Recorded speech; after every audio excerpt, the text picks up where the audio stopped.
Good morning, everyone, and welcome to the webinar. My name is Wasim Surri, and I'm one of the technical consultants here at RIB-CCS South Africa. It is my pleasure to present this webinar to you. Today, we will be discussing Candy Indirect Cost functionality. We will commence with the basics in order to ensure that everyone is of a fairly similar level of understanding as we go through to some of the more advanced functionality. I will aim to keep this webinar within the allocated time frame of approximately 40 minutes. Due to the large number of people logged into this webinar, we will not be able to answer any questions during the presentation. However, please submit your questions during the webinar with the provided function on screen. At the end of the webinar, we will collate these questions and send the answers to everyone that registered for this webinar via email. Please note that the webinar will be recorded and you will receive a link to download it. We plan to host a webinar once a month on various Candy topics. Should you not be able to attend the webinar at the given time frame, then please still register for the webinar as you will automatically receive a recorded copy of the webinar. Now, without further delay, let's get started. Let's look at the agenda, and here are the topics we are going to cover today. What are indirect costs?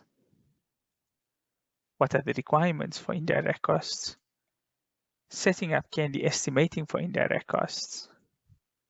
The three methods to record indirect costs, be it time input, start and end input, and Barchart input. And finally, applying indirect costs to the bid by spreading indirects over the bill items. So what are indirect costs? Indirect costs are costs not directly included in bill items. These are non-productive costs or preliminary costs required in a project. These could be supervision, plant, site services, and so on. The indirect bill is a separate schedule of items which are predominantly time-related, but they can also be value or fixed-based items. As the value of these items are not determined by a measured quantity, they need to be managed differently from direct billed items. To establish the total value of indirect costs required for a project, it is necessary to draw up a schedule of these items.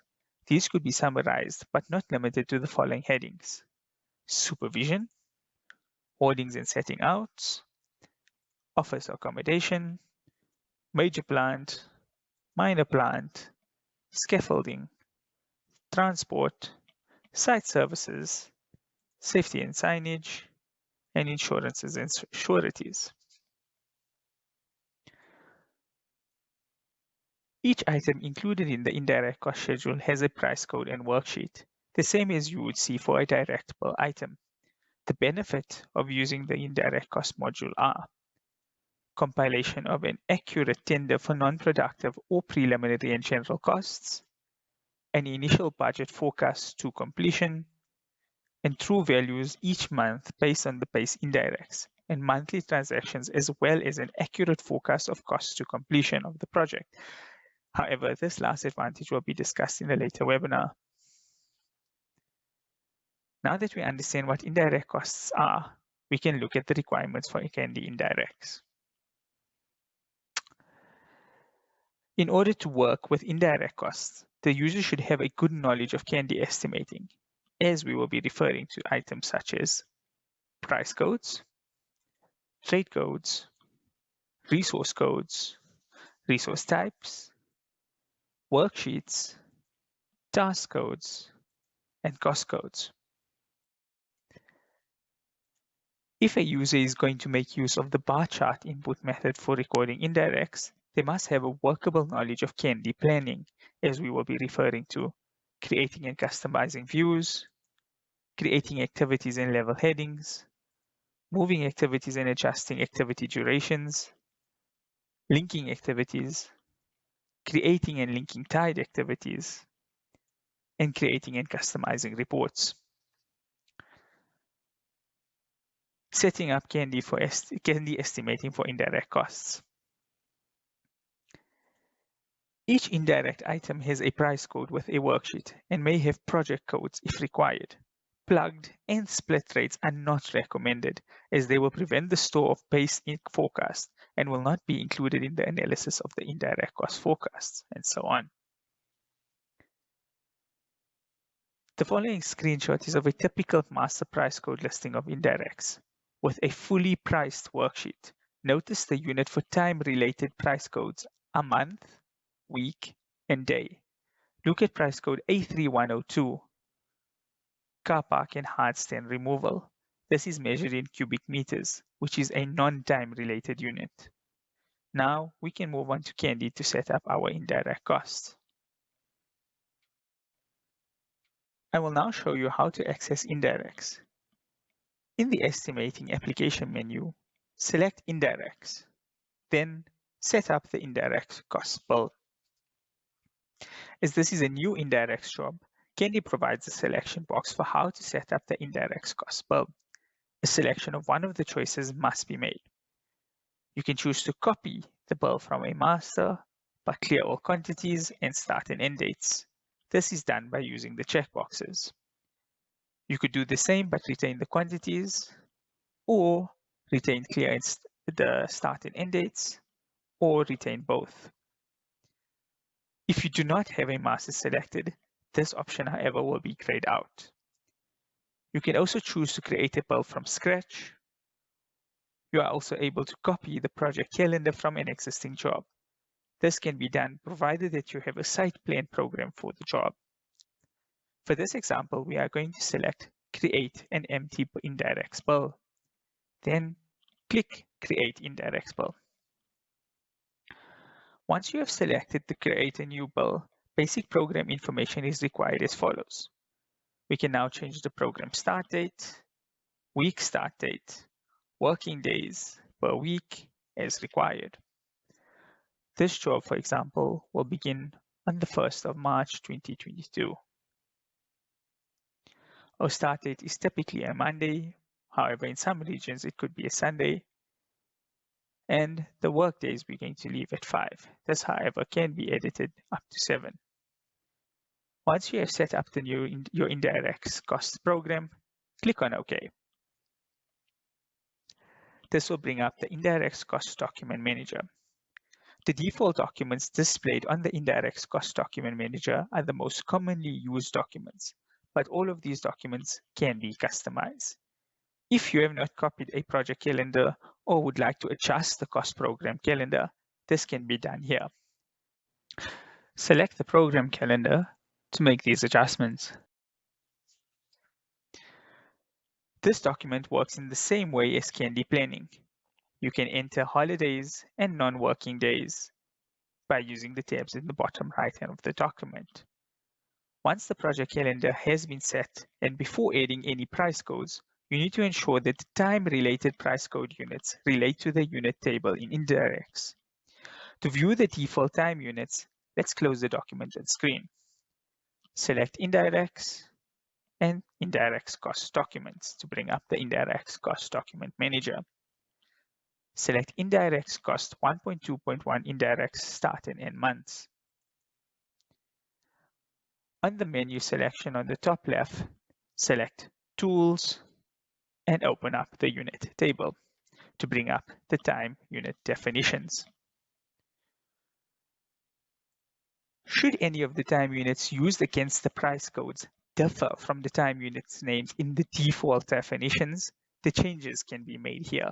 For example, if we use the word WKS instead of weeks, or month without the S instead of month with the S, it could be added here, or the existing name could be edited. To add a new unit, select the New button. And let's type in WKS for weeks. Click Enter on your keyboard.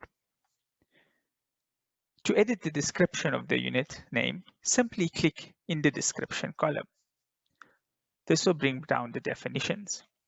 And we're going to select that WKS stands for week 5 working days. An existing unit can also be edited in the same manner. If you require to, click on the Edit button to change the unit name. The description of a unit name dictates the calculation. It indicates how the value of the time-related activity is derived.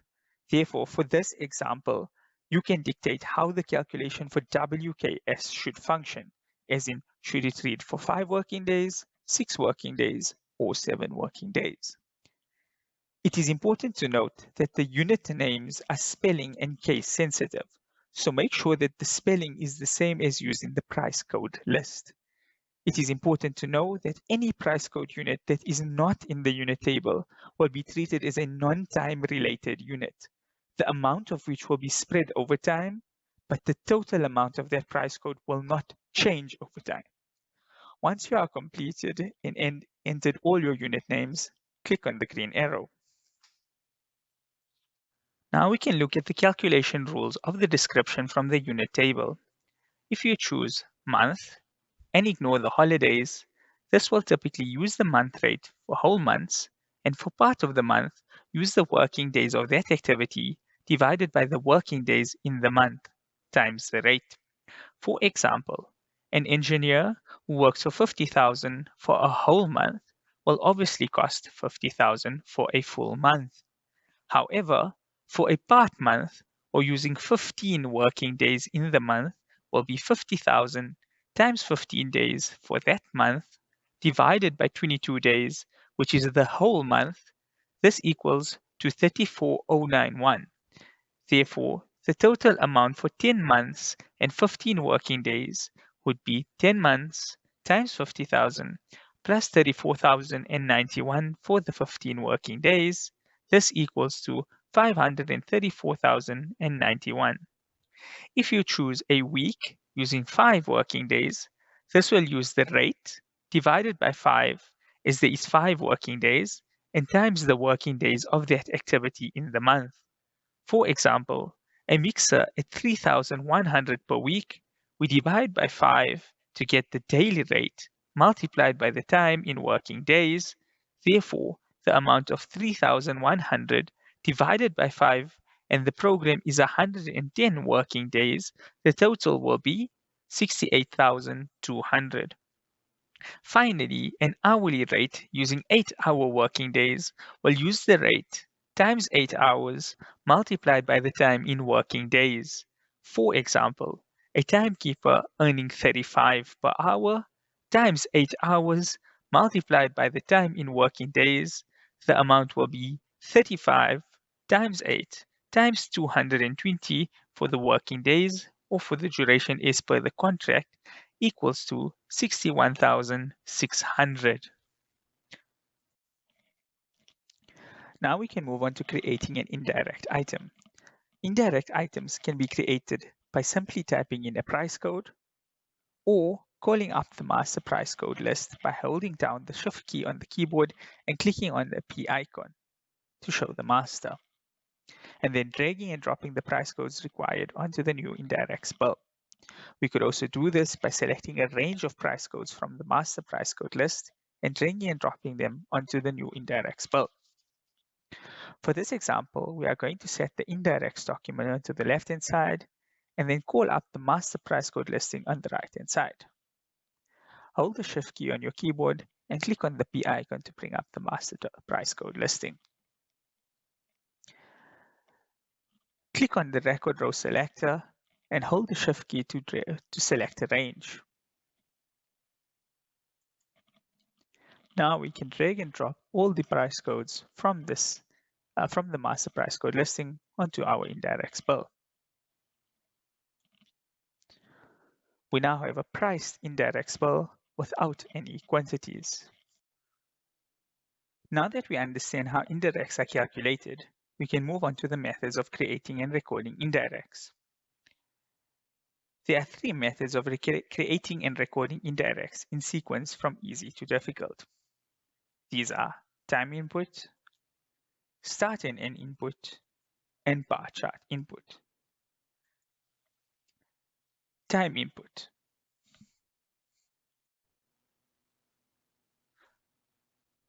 For this method, we use Indirects cost document time input.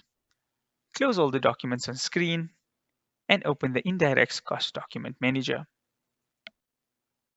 Select Document Indirects Time Input. Time input is the simplest way to record indirects. The allowable is determined simply by the price code rate multiplied by the utilization multiplied by the factor multiplied by the quantity. The number column is the quantity of the resource required. In this case, we want one contracts manager. The factor column is used to factorize the number. For this example, the contracts manager is running 4 jobs, so we will use a factor of 0.25. Or we could say the contracts manager is spending a quarter of the time on this job. The price code time column is the timing unit required for the activity. For example, the contracts manager will be on site for 10 months. And here we have a quick compilation of the allowable for the contracts manager. Another example, for instance, would be the engineer. There is one engineer for this project, and he will be on site for 4 months.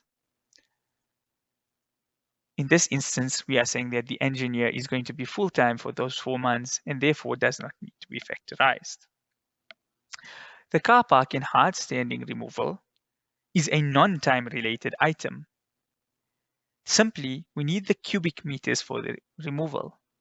For this example, we'll be saying we're removing 320 cubic meters, and we are unable to insert a price code time, as this is a non-time related unit. Once all the required price codes have been entered, the final total can be displayed. To save time, I'm going to switch to a job which is already completed.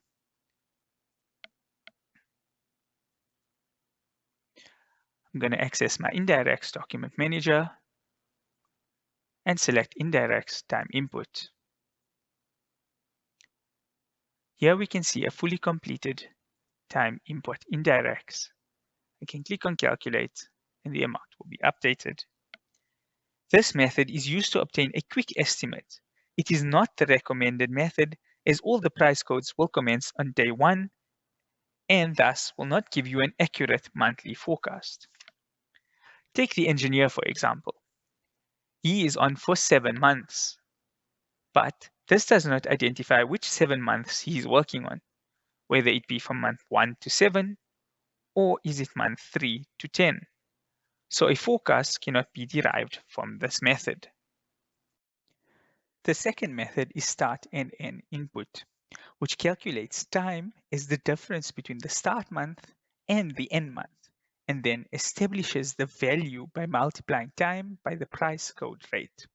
This provides for and can display monthly forecasts, which enables post-contract indirect cost analysis to be used.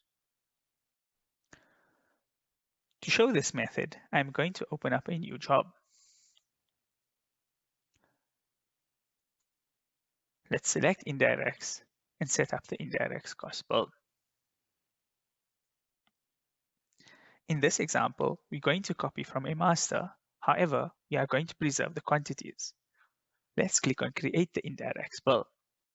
With the start and end input method, the money value is spread over time to calculate the value for each cost period. Here, we are able to change the start date, the financial period, and at this section, we are able to edit other items such as the planning information, the contract information, adding a logo, and changing the decimalization. All of these things, such as the logo, can be available on selections for report headers. Once we are done, we can click on OK. Let's open Indirects Start and End Months. Here, we can see a blank document with the quantities. However, all we need to do is go in and type in our start and end month entries.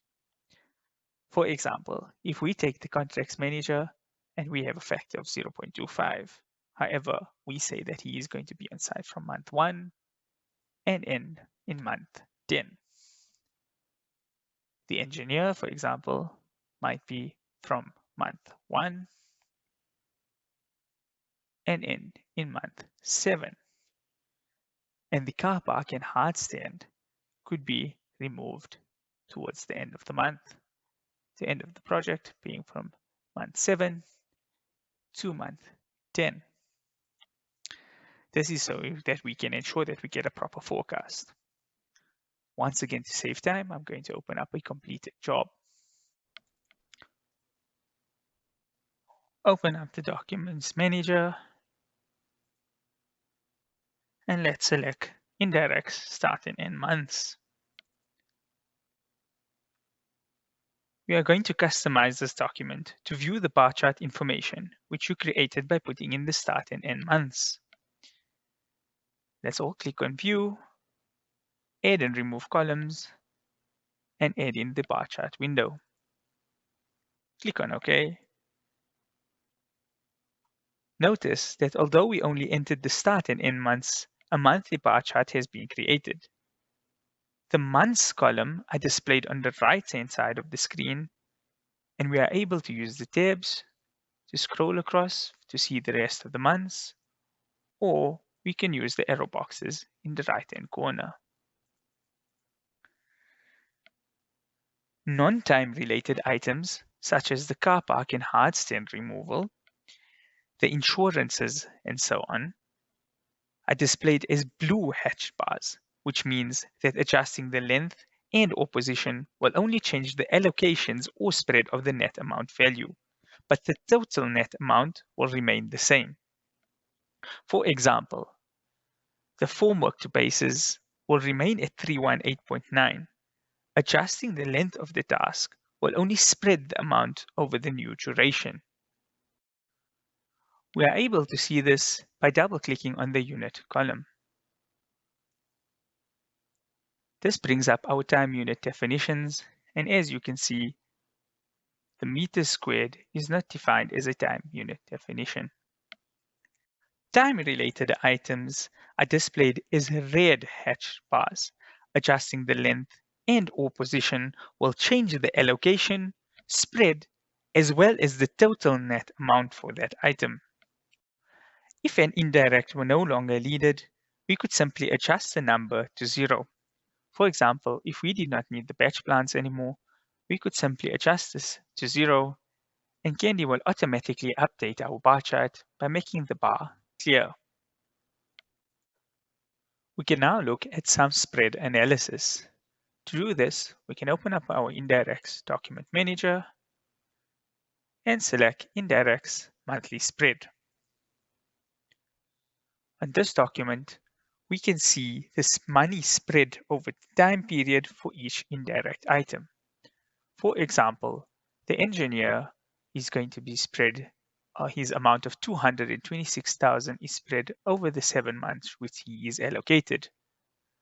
The contracts manager of 146,460 is spread over the 10 months that he is allocated. We can also look at the resource analysis of these items by opening up the Indirects Cost Manager and selecting Indirects Resource Analysis. Here we can see the resource usage of all the items used for indirects. For example, if you look at the quantity surveyor, we're going to have the usage of one from March up until December, or if we look at the site agent, we will have one usage from May up until December. We can also see these resource forecasts as amounts by right-clicking in the forecast instrumental columns and selecting Configure Forecast Columns. We then can change our usage to amounts and click on OK. Here we can see the amounts for the resources that I've used. For example, the quantity surveyor has a amount usage of 30,000 in March, 30,000 in April, and so on. The documents on screen can also be available as reports. Click on the Reports Manager, and we're going to bring in an Indirects report. Select New, Indirect Costs, and Indirects Cost Monthly Forecast. We can then access this document by clicking on Preview. We would like to calculate it in the normal mode. We can then select the amount usage. We can then select the amount usage from May up until December, or if we look at the site agent, we will have one usage from March up until December. We can also see the resource forecast as amounts by right-clicking in the forecast instrumental columns and selecting Configure Forecast Columns. and we will keep our styles as is. And now we can see our forecast in a report form. We recommend that non-planners use this method as it is an easy to use method and does not require site planning skills. The most advanced method is the Barchart method, which requires Candy planning skills. The time required is calculated based on the link to the bar in the bar chart. This is a very accurate measure of time and money.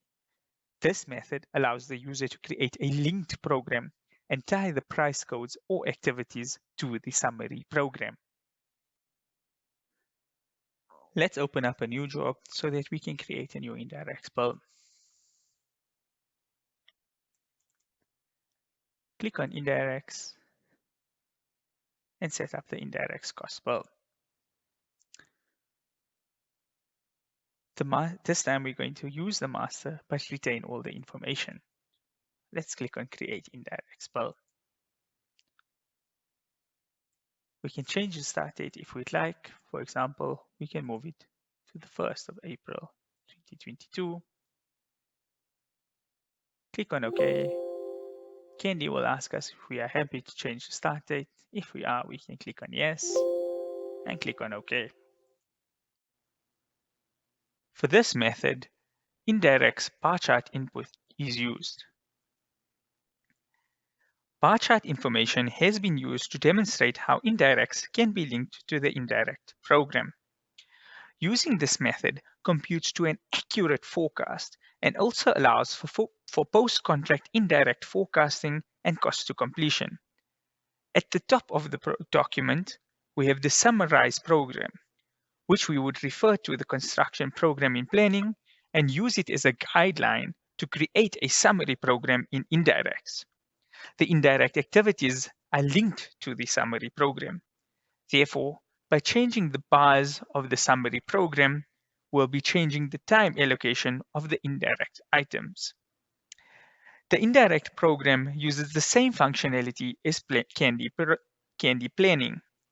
At the top of the document, we have the summarized program based on the main contract program, and the indirect bill below, which is time linked to the summary program. Non-time related items such as the car park and hard stand removal, insurances, and formwork are displayed as blue striped bars. Adjusting the length and or position will only change the allocation spread of the net amount value. However, the total net amount will remain the same. Notice the similarity with the second method of start and end input. However, in the start and end input method, the bars would be hatch bars, whereas in the bar chart method, they are displayed as diagonally striped bars. Time-related items are displayed as red striped bars. Adjusting the length and or position will change the time allocation, spread, and the total net amount for the item. As all the indirect items are tied to the summary program, adjusting the length of the program will then adjust the indirect items. To show this, we can begin by calculating our indirects. Our current total is at 3,436,020 Rand. For this example, we are going to assume that the fan installation does not take 80 days, however, took us 80 days to complete. We can adjust the duration of the fan installation and click calculate once again. And there we notice that the indirect cost total has increased to 3,448,000 and the durations would increase as well. Now we have established the value of indirects, we are able to obtain a monthly forecast of indirect items and the trade totals for indirects, directs, and the completed job. Let's close all the documents on screen and access our trade totals display. Once we've accessed the trade total display, we're able to have a look at the indirect costs for the project. We are able to look at the direct costs only of the project. as well as look at the direct and indirect costs of the project in order to get a wholesome view. Applying indirects to the tender. If you require the indirect costs to be included in bill items, they can be spread over bill items in a controlled manner. What has to be spread and where is set up by the user early in the bid process. Therefore, at finalization, the spread can be done at the last minute with confidence. The indirect amount is recorded against the bill items. This amount is divided by the bill quantity to calculate a spread rate. The spread rate is added to the bill item's gross rate and stored as its selling rate. You can elect to calculate the spread rate using the final quantity if required. There are a variety of ways to organize spreading and limit or prevent certain bill items receiving spreads from the indirects. Indirect spreading is controlled through named procedures. To spread indirects, let's access a new job. Let's navigate to Indirects, the Indirects Cost Manager, and let's open document 3.1, Indirect Spreading Procedure Definitions. Named procedures are created to spread groups of indirect costs over groups of bill items. We are going to create 3 procedures, namely representative, plant, and insurances. Notice that the default percentage is at 100%, but you can have procedures allocating a lesser percentage to one procedure and the balance to another. Each procedure has a list of indirect items assigned to it and the percentage of their value to be spread. Now we can put the indirects bill onto the screen. We can do this by simply double-clicking in the indirects description column. This will open up the spreading allocation document.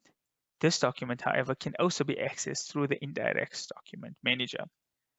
We can move the indirects bill to the right-hand side of the screen, and we can allocate these items to the corresponding procedure. We can move the supervision items by using the record row select and the shift key to drag and drop them from supervision to representative. We can allocate the remainder to plant, and finally insurances to insurance.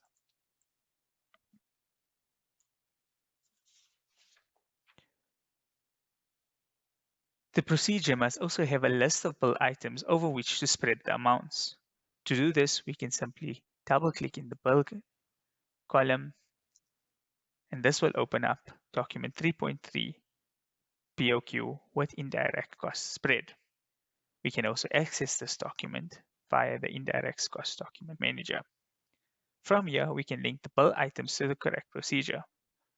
For this, we can drag and move this document into the right-hand side and drag and drop site representative to representative, construction plant to plant, and finally insurances and guarantees to insurances.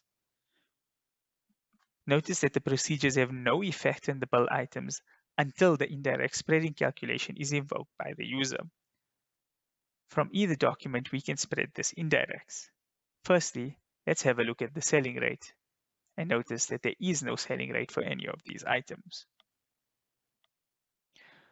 We can now go ahead and spread the indirect costs. For this example, we're going to use a bill quantity and click on yes. We see that now that since we've invoked the spread, these items now have a selling rate. Note that if we decide to open the worksheet, there is no information. However, there is a selling rate. If the markup needs to be changed after spreading, we first change the markup by going to Finalization, Markup, and Trade Markup. We can adjust the markup from here. Since these are internal preliminaries, we can change this to example to 15% and close this document. We once again have to go back to our indirects document and spread the indirect cost again.